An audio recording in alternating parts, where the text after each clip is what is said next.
Ever feel like a game was intentionally trying to screw with you? Most would answer yes. Even your favorite childhood games would be guilty of this. In this case today, The Simpsons Hit and Run. While this game was no stranger to having difficult and tricky missions, there were some aspects of the game that were included on purpose just to screw with you and make you want to stab your TV with mom's kitchen knife. What is up, YouTube? This is the Average Johnny, and today I will be doing this short but fun list looking back at some of the biggest trolls from The Simpsons Hit and Run. Coming in at number 5, we have helpful hints.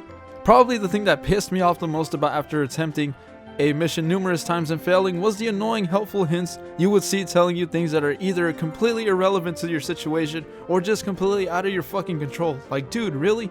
Seeing things like use crusty glass for shortcuts when doing a mission where you have to collect items that are placed in specific locations, or the game telling me that I don't know how to play by saying things like explore the map before attempting this mission. And it was just downright aggravating for me and was pretty insulting. Yes, I know, I'm a snowflake, shut up. I'm sure that these hints were really meant to be helpful when originally put in the game, but seeing them pop up on my screen does anything else but help me out when having trouble with a mission. Regardless of whether the terrible assistance was intentional or not, it takes a spot on the biggest trolls in this awesome game. Hitting and running into the number 4 spot, we have climbing the power plant in level 7. When coming across this mission in level 7, you would think, oh, this is a piece of cake. Why is this not on level 1? Because it is such a damn easy task to complete. Let's just climb this thing and move on. But what ends up happening is an experience where the first few times when you fall, you're like, okay, maybe this is a little bit more challenging than I thought. Then it rapidly turns into, fuck, and then seriously, and then dude, and then it turns into, yes, mom, I'm okay. Climbing the beams of the power plant can be a little tricky the first few times around with falling off, and really being easy if you are not careful with your movement. Not only that, but there is some weird music that is soothing but feels like it's just there to make fun of you. Oh, and the best part? Once you reach the top, now you gotta approach Mr. Burns, who set traps all over his floor, and it now becomes even more annoying if you aren't able to concentrate and remember which steps were not booby trapped. Annoying, but gotta give it credit for making such a simple task become a lot more complicated. Coming in at number 3, we have the automatic guard gate from level 3 and 6. You guys have no idea how much rage and annoyance this guard gate caused me. If I had $1 for every time this guard gate screwed me over, I'd be paying off all of your school debt. It literally has no other purpose in these 2 levels other than to hold you back and waste your time when trying to complete your mission. Like, why the hell is it even there? What is it guarding from? It's like nothing but just opening to the side of the road. It really has no purpose. Any time-based missions involved in these 2 levels are guaranteed to cause you some trouble because you have no choice but to run into it every single time. Whether it simply closes on you or traps you and lifts you up in the air or even destroys your freaking car. I can tell you now that this thing is going to piss you off at some point when coming across it. Not to mention it has the potential to glitch out as well. Some people may say, well, it is just a shortcut. Why not just take the long way? Just so you understand, the game really makes this path crucial for getting past your missions that you simply cannot ignore it and have no other choice but to use this damn path. The fact that there is no proof that this guardrail at any point was able to help you in this game just shows how much of a troll this thing was just meant to be for players. The assholes responsible for number 2 are going to be the lane changers. I'm not totally sure when this starts to happen because I don't see this being much of a problem for the first few levels. What you will notice later on in this game is how useless the DMV truly is, which is probably why it has a freaking bus inside of it. The drivers in this game are complete morons and have no other purpose but to hold you back and screw you up while trying to complete a mission that is either a race or time-based. Like, who the hell approved of this people getting a driver's license? Oh, right.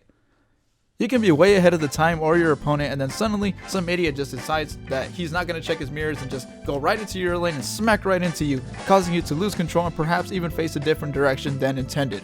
This becomes extremely aggravating when you're so close to finishing the mission and one stupid driver can mess up everything for you, and then you'll be brought back into those helpful hints. I think what I hate most about this is just how they appear at the worst times and typically show up right when you're about to beat the mission that you spent so much of your miserable life trying to complete.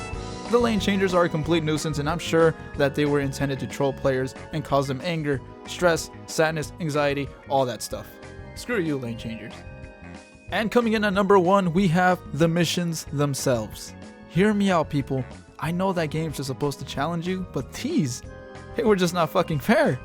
Some of these missions involve using vehicles that are just not meant for the task given, and they become vital in terms of how much they cripple your ability to play the game.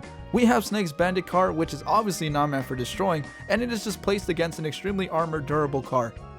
The villain car in Set to Kill is super wide and is just prone to crashing, like that is just what we needed for one of the hardest missions in the game, right? Or how about Grandpa's ride from the final mission? That is the clumsiest shit I've seen in my life. We also have missions where you must follow vehicles that drop off items that you must collect, but then they can drop them off in the worst locations, forcing you to crash, and then the green bar of doom says, fuck you, I'm out of here.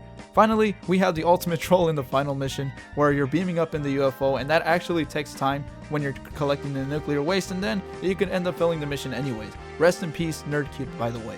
If you played this game, you'll know exactly where I'm coming from. Although it can be hilarious, it becomes irritating fast, and you'll be crying, while the game developers at the time were probably laughing their asses off at what they have created. Well played. So that was my top 5 biggest trolls in the Simpsons Hit and Run. Do you guys think I missed anything? Let me know in the comments below which moments trolled you the most in the Simpsons Hit and Run. Stay tuned for more top lists that will be coming soon. The Simpsons Hit and Run is still alive on the channel despite the fact that I am now doing GTA San Andreas gameplay. Stay tuned for that as well. If you guys did enjoy the video, leave a like, drop a comment, subscribe if you would like, and I will be seeing you guys once again soon. Hopefully you guys will have a great day, and I will be seeing you in the next one.